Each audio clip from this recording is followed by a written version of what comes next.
ನಮಸ್ಕಾರ ವೀಕ್ಷಕರೇ, ಇವತ್ತು ನಾವು ರವೆ ಹುರಿದೆ ಜಾಸ್ತಿ ಮೊಸರನ್ನು ಯೂಸ್ ಮಾಡಿದೆ, ತುಂಬ ಕಡಿಮೆ ಮೊಸರಲ್ಲಿ ಹೋಟೆಲ್ ಸ್ಟೈಲಲ್ಲಿ ರವಾ ಇಡ್ಲಿ ಹೇಗೆ ಮಾಡೋದು ಅಂತ ನೋಡೋಣ. ನೋಡಬಹುದು, ಈ ರವಾ ಇಡ್ಲಿ ಕೈಗೆ ಅಂಟ್ತಿಲ್ಲ, ಪಿಚ ಪಿಚ ಅಂತಿಲ್ಲ, ತುಂಬ ಸಾಫ್ಟ್ ಆಗಿದೆ, ಹಾಗೆ ತುಂಬ ಟೇಸ್ಟಿ ಕೂಡ ಇರುತ್ತೆ. ಈ ರವಾ ಇಡ್ಲಿ ಮಾಡೋಕ್ಕೆ ಜಾಸ್ತಿ ಟೈಮ್ ಬೇಕಾಗಲ್ಲ, 15-20 ನಿಮಿಷದಲ್ಲೆಲ್ಲ ಈ ರವಾ ಇಡ್ಲಿ ರೆಡಿಯಾಗಿ ಹೋಗುತ್ತೆ. ಹಾಗಾದರೆ ರವಾ ಇಡ್ಲಿ ಹೇಗೆ ಮಾಡೋದು ಅಂತ ನೋಡೋಣ ಬನ್ನಿ.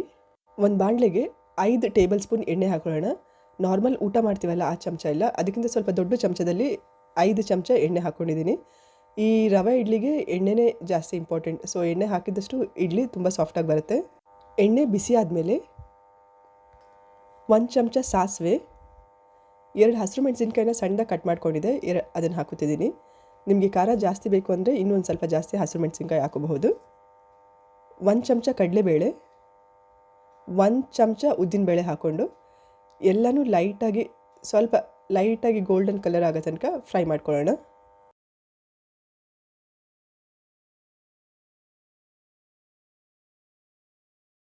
ಕಡಲೆಬೇಳೆ ಉದ್ದಿನಬೇಳೆದು ಸ್ವಲ್ಪ ಲೈಟಾಗಿ ಕಲರ್ ಚೇಂಜ್ ಆಗ್ತಿದೆ ಅನ್ನುವಾಗ ಸ್ವಲ್ಪ ಕರಿಬೇವಿನ ಸೊಪ್ಪು ಹಾಕಿ ಒಂದು ಅರ್ಧ ನಿಮಿಷ ಬಾಡಿಸಿ ಸ್ಟವ್ನ ಆಫ್ ಮಾಡ್ಕೊಳ್ಳೋಣ.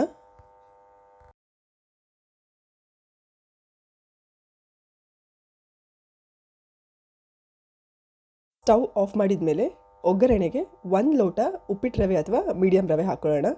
ನಾನಿಲ್ಲಿ ನೋಡ್ಬೋದು, ನಾರ್ಮಲ್ ನೀರು ಕುಡಿತೀವಲ್ಲ ಆ ಲೋಟದಲ್ಲಿ 1 ಲೋಟ ರವೆ ಹಾಕ್ಕೊಂಡಿದ್ದೀನಿ. ಒಗ್ಗರಣೆಗೆ ರವೆ ಹಾಕಿದ ಮೇಲೆ ರವೆನ ಚೆನ್ನಾಗಿ ಒಗ್ಗರಣೆ ಜೊತೆ ಮಿಕ್ಸ್ ಮಾಡ್ಕೊಳ್ಳೋಣ.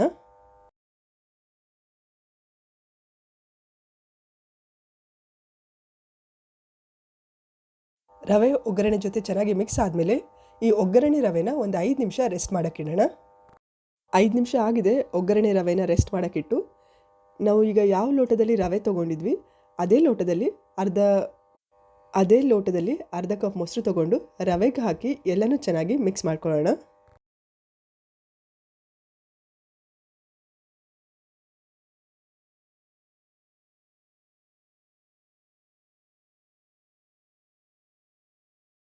ಹೌದು, ರವೆ ಎಲ್ಲ ಮೊಸರು ಕುಡಿದು ಸ್ವಲ್ಪ ದಪ್ಪಗಾಗಿದೆ, ಹಾಗೆ ಗಟ್ಟಿಯಾಗಿದೆ.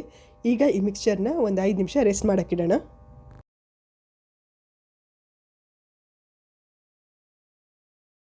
5 ನಿಮಿಷ ಆಗಿದೆ ರವೆ ಮೊಸರನ್ನೆಲ್ಲ ರೆಸ್ಟ್ ಮಾಡೋಕ್ಕಿಟ್ಟು. ಈಗ ಇದಕ್ಕೆ ಸ್ವಲ್ಪ ಸಣ್ಣಗೆ ತುರಿದಿರೋ ಕ್ಯಾರೆಟ್,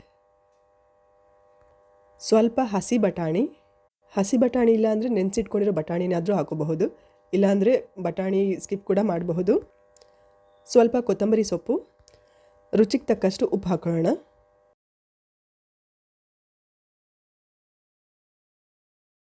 ತರಕಾರಿ ಎಲ್ಲ ಹಾಕೊಂಡ್ಮೇಲೆ ನಾವು ಯಾವ ಲೋಟದಲ್ಲಿ ರವೆ ತೊಗೊಂಡಿದ್ವಿ ಅದೇ ಲೋಟದಲ್ಲಿ ಅರ್ಧದಿಂದ 3/4 ಲೋಟದಷ್ಟು ನೀರು ಬೇಕಾಗುತ್ತೆ. ಮೊದಲಿಗೆ ನಾವು ಅರ್ಧ ಲೋಟ ನೀರನ್ನ ಸ್ವಲ್ಪ ಹಾಕ್ಕೊಂಡು ಮಿಕ್ಸ್ ಮಾಡ್ಕೊಳ್ಳೋಣ. ನೋಡಿಕೊಂಡು ಆಮೇಲೆ ನೀರು ಎಷ್ಟು ಬೇಕಾಗುತ್ತೆ ಅಷ್ಟು ಅಡ್ಜಸ್ಟ್ ಮಾಡ್ಕೊಳ್ಳೋಣ. ಇಡ್ಲಿ ಹಿಟ್ಟು ಅದಕ್ಕೆ ಎಷ್ಟು ಬೇಕೋ ಅಷ್ಟು ನೀರು ಹಾಕಿ ಅಡ್ಜಸ್ಟ್ ಮಾಡ್ಕೊಳ್ಳೋಣ.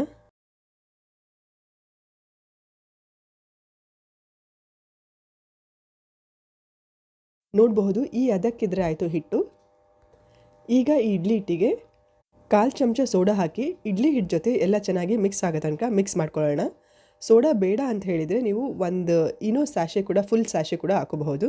ರವೆ ಇಡ್ಲಿಗೆ ಅದೇ ತರಕಾರಿ ಅಂತಿಲ್ಲ, ನೀವು ಯಾವ ತರಕಾರಿಗಳು ಕೂಡ ಯೂಸ್ ಮಾಡಬಹುದು. Carrot, capsicum, sweet corn, green piece, ಸಬ್ಬಸಿಗೆ ಸೊಪ್ಪು, ಯಾವ ತರಕಾರಿ ಹಾಕಿದ್ರೂ ಈ ರವೆ ಇಡ್ಲಿ ತುಂಬ ಚೆನ್ನಾಗಿರುತ್ತೆ. ಸೋಡಾ ಎಲ್ಲ ಇಡ್ಲಿ ಹಿಟ್ಟು ಜೊತೆ ಚೆನ್ನಾಗಿ ಮಿಕ್ಸ್ ಆಗಿದೆ. ಈ ಟೈಮಲ್ಲಿ ನಾವು ಇಡ್ಲಿ ಪಾತ್ರೆಯಲ್ಲಿ ನೀರು ತೊಗೊಂಡು ಸ್ಟವ್ ಮೇಲೆ ಇಟ್ಟು ಬಿಸಿ ಮಾಡೋಕ್ಕೆ ಇಟ್ಕೊಳ್ಳೋಣ. ಈಗ ಇಡ್ಲಿ ಪ್ಲೇಟಿಗೆ ಸ್ವಲ್ಪ ಎಣ್ಣೆ ಹಾಕಿ ಎಣ್ಣೆನೆಲ್ಲ ಚೆನ್ನಾಗಿ ಸವರ್ಕೊಳ್ಳೋಣ. ಸ್ವಲ್ಪ ಕ್ಯಾಶ್ಯೂ ತೊಗೊಂಡಿದ್ದೀನಿ, ಈ ಕ್ಯಾಶ್ಯೂನ ಇಡ್ಲಿ ಪ್ಲೇಟ್ ಕೆಳಗಡೆ ಈ ಥರ ಇಟ್ಕೊಳ್ಳೋಣ.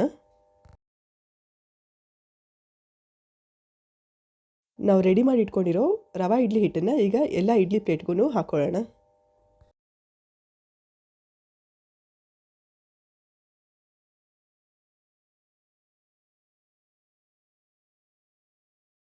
ನೀರು ಕುದೀತಿದೆ. ಈಗ ನಾವು ರೆಡಿ ಮಾಡಿ ಇಟ್ಕೊಂಡಿರೋ ಇಡ್ಲಿ ಪ್ಲೇಟ್ಗಳನ್ನೆಲ್ಲ ಇಡ್ಲಿ ಪಾತ್ರೆಲಿಟ್ಟು ಮುಚ್ಚಳ ಮುಚ್ಚಿ ಹೈ ಫ್ಲೇಮಲ್ಲಿ 5 ನಿಮಿಷ, ಮೀಡಿಯಮ್ ಫ್ಲೇಮಲ್ಲಿ 5 ನಿಮಿಷ ಬೇಯಿಸ್ಕೊಳ್ಳೋಣ. 10 ನಿಮಿಷ ಆಗಿದೆ, ಸ್ಟವ್ನ ಆಫ್ ಮಾಡಿದ್ದೀನಿ. ಈಗ ಇಡ್ಲಿ ಪಾತ್ರೆಯಿಂದ ಇಡ್ಲಿ ಪ್ಲೇಟ್ಗಳನ್ನೆಲ್ಲ ತೆಗೆದು ಒಂದು 5 ನಿಮಿಷ ಹೊರಗಡೆ ಇಟ್ಟು ತಣ್ಣಗಾಗಕ್ಕೆ ಬಿಡೋಣ. ಇಡ್ಲಿನ ಬಿಸಿ ಇದ್ದಾಗ ತೆಗಿಯೋಕ್ಕೆ ಹೋಗಬೇಡಿ, ಸ್ವಲ್ಪ ಬೆಚ್ಚಗಾದ್ಮೇಲೆ ತೆಗೆಯೋಣ. ಬಿಸಿ ಇದ್ದಾಗ ತೆಗಿಯೋಕ್ಕೆ ಹೋದರೆ ಅದೆಲ್ಲ ಅಂಟ್ಕೊಂಡು ಕ್ಲೀನಾಗಿ ಇಡ್ಲಿ ಶೇಪಿಂದ ಬರಲ್ಲ. ಸೊ ಹಾಗಾಗಿ ಸ್ವಲ್ಪ ಬೆಚ್ಚಗಾದಮೇಲೆ ಇಡ್ಲಿನ ಸ್ಪೂನಿಂದ ತೆಕ್ಕೊಳ್ಳೋಣ. ಸರಿಯಾಗಿ ತೆಗಿಯೋಕ್ಕೆ ಬರ್ತಿಲ್ಲ, ಅಂಟ್ಕೋತಿದೆ ಅಂದರೆ ಸ್ಪೂನ್ನ ನೀರಲ್ಲಿ ಡಿಪ್ ಮಾಡಿ ಈ ಥರನೂ ಇಡ್ಲಿನ ತೆಕ್ಕೋಬಹುದು. ರವೆ ಉರಿದೆ, ಜಾಸ್ತಿ ಮೊಸರು ಯೂಸ್ ಮಾಡಿದೆ, ಕಡಿಮೆ ಸಮಯದಲ್ಲಿ ಹೋಟೆಲ್ ಸ್ಟೈಲಲ್ಲಿ ರವಾ ಇಡ್ಲಿ ರೆಡಿಯಾಗಿದೆ. ನೀವು ಟ್ರೈ ಮಾಡಿ, ಹೇಗಾಗಿದೆ ಅಂತೇಳಿ ಕಮೆಂಟ್ ಮಾಡಿ ತಿಳಿಸಿ. Thanks for watching the video.